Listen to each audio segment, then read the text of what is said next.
What's up, guys? So I'm sure you're wondering that when you're studying Zechariah chapter 8, what are the lessons within Zechariah chapter 8 and how does it break down? So today I'm going to give you that information. I'm going to tell you what to expect and what to get of the lessons and what God is trying to teach you so the Bible come alive. I want to give you these Bible tips so you can better understand what this is about. What how does this break down? So without further ado, let's get into this video. The passage before us is one of the most encouraging among all um, Zechariah's messages. It is full of hope and promise. Beautiful promise after beautiful promise is given one right after another, building like a crescendo until it reaches climax. God's promises are rich and wonderful, and they offer rich blessings to those who trust in Him.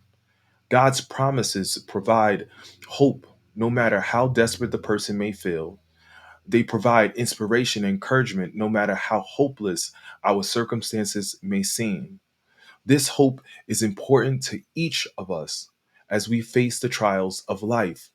We must cling to the great hope God gives us in His Word. We must cling to His mighty promises. For we who dare to trust in the promises of God, they will be an eternal spring of life welling up inside of us, even to eternal life. God's promises also offers assurance.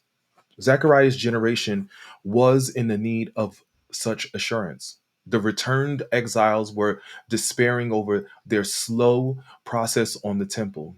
They doubted it could ever be finished. So the Lord offered his people several great promises. Promises meant to encourage and motivate them.